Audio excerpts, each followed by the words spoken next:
प्यारे बच्चों, मेरा आप सबको प्यार भरा नमस्कार।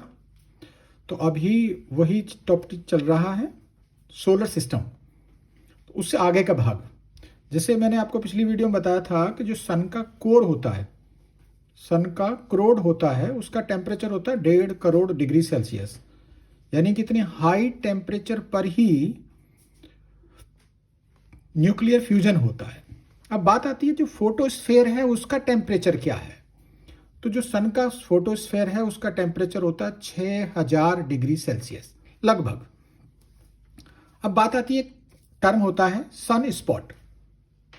सन स्पॉट क्या होता है? हिंदी में कहते हैं सौर कलंक या सौर धब्बा।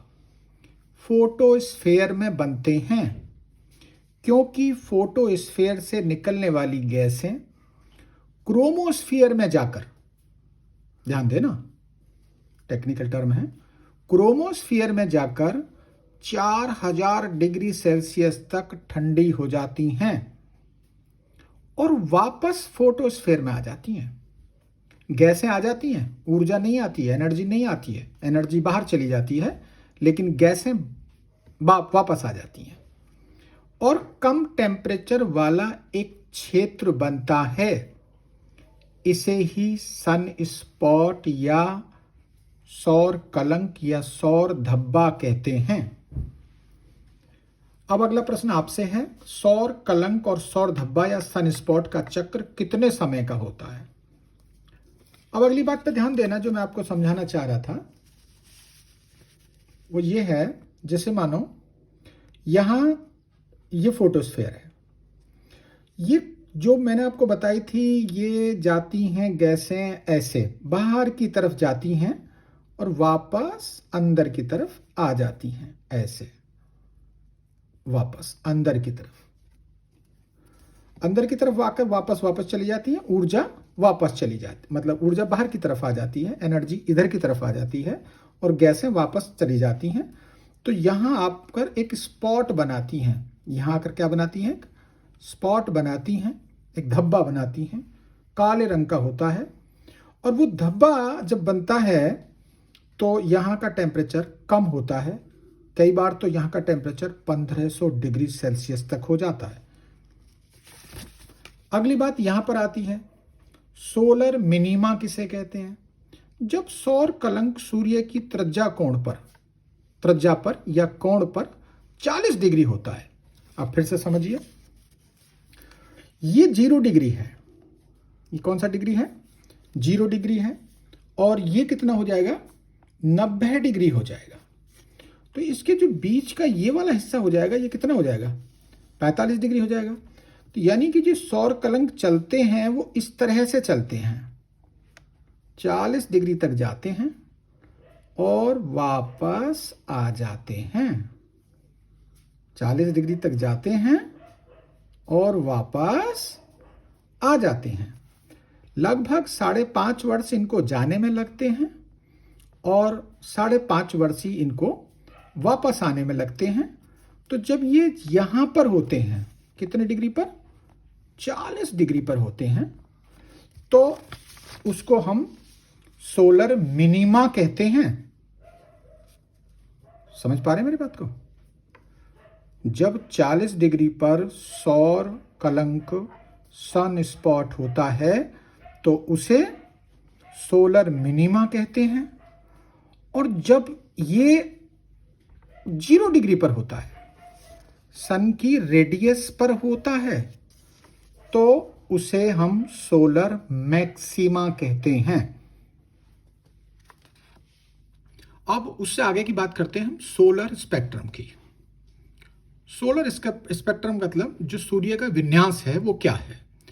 तो अभी मैंने बताया था, सूरज जो सनलाइट आती है हमारी तरफ आती है, आप उसका ले सकते हैं, शॉट ले सकते हैं, तो उसमें गामा रेज होती हैं। तो स्पेक्ट्रम बिल्कुल उसी तरह से अपनी कॉपी में भी बना लें जैसा मैंने बना रखा है। तो गामा रेज होती हैं, एक्स रेज होती हैं, यूवी रेज होती हैं, विजिबल लाइट होती है, इंफ्रारेड रेज होती हैं, माइक्रोवेव, और इसके अलावा ये रेडियो वेव होती हैं। रेडियो वेव 2 प्रकार की हो गई, शॉर्ट रेडियो वेव और लॉन्ग रेडियो वेव। ये दोनों क्या है? रेडियो वेव है। तो रेडियो वेव दो प्रकार की हैं, शॉर्ट रेडियो वेव और लॉन्ग रेडियो वेव। अब आप फिर से देखें, सन की लाइट जो हमारी तरफ आ रही है, पृथ्वी की तरफ आ रही है या सन से दूर जा रही है कहीं भी, तो उसमें, उस स्पेक्ट्रम में gamma rays, X rays, UV rays, दृश्य प्रकाश, कैसा प्रकाश? विजिबल लाइट, दृश्य प्रकाश, infrared rays, microwave, radio waves. Radio waves दो प्रकार की, शॉर्ट रेडियो वेव्स और long radio waves. Important topic है बहुत ज्यादा। अब यहां ध्यान देने वाली बात होती है, जब हम इधर से गामा रेज से रेडियो वेव्स की तरफ चलते हैं तो इनकी वेवलेंथ बढ़ती है। एरो दिख रहा होगा, वेवलेंथ बढ़ती है। और जब हम रेडियो वेव्स से गामा रेज की तरफ जाते हैं तो फ्रीक्वेंसी बढ़ती है। कहने का मतलब है सबसे ज्यादा फ्रीक्वेंसी गामा रेज की है और सबसे कम फ्रीक्वेंसी रेडियो वेव्स की है। सबसे कम यानी कि सबसे छोटी वेवलेंथ गामा रेज की है और सबसे लंबी वेवलेंथ रेडियो वेव्स की है। फिर से आप ऊपर वाली चीज पे ध्यान दें, ये एरो मैंने इधर की तरफ लगाया है, इसके ऊपर लिखा हुआ है वेवलेंथ। यानी कि जब हम लेफ्ट से इधर की तरफ चलेंगे तो वेवलेंथ बढ़ती जाएगी, और जब हम राइट से यहां से इधर की तरफ चलेंगे तो फ्रीक्वेंसी बढ़ती जाएगी। अब हम बात करते हैं विजिबल लाइट की, किसी की दृश्य प्रकाश की। जैसा कि आप जानते हो, जो हमारी विजिबल लाइट होती है वो 7 रंगों से मिलकर बनी होती है। 7 रंगों का जो नेमोनिक्स है वो ये है, VIBGYOR, violet, indigo, blue, green, yellow, orange और रेड। वॉयलेट मतलब बैंगनी और यहां तक लाल। अब क्वेश्चन आता है, इन सब में वेवलेंथ किसकी सबसे छोटी होगी? इसकी होगी। और सबसे बड़ी वेवलेंथ किसकी होगी? सबसे लंबी इसकी होगी। फ्रीक्वेंसी में मैंने आपको उल्टा बता दिया है। इस चीज को अच्छी तरह से समझ लें कि सोलर स्पेक्ट्रम में कौन कौन सी चीजें होती हैं, क्योंकि आगे मैं एटमॉस्फेयर पढ़ाऊंगा आपको, और एटमॉस्फेयर में बताऊंगा कि ये गामा रेज हम तक क्यों नहीं पहुंच पाती हैं, ये यूवी रेज हम तक, एक्स रेज हम तक क्यों नहीं पहुंच पाती हैं, ये यूवी रेज हम तक बहुत कम मात्रा में आ पाती हैं, और बाकी कौन कौन सी वेव्स हम तक आती हैं, कौन कौन से एटमॉस्फेयर के कौन कौन सी परतें, कौन कौन सी लेयर उन्हें रोकती हैं। ये मैं आपको आगे जब एटमॉस्फेयर पढ़ाऊंगा तब मैं आपको डिटेल में बताऊंगा। धन्यवाद।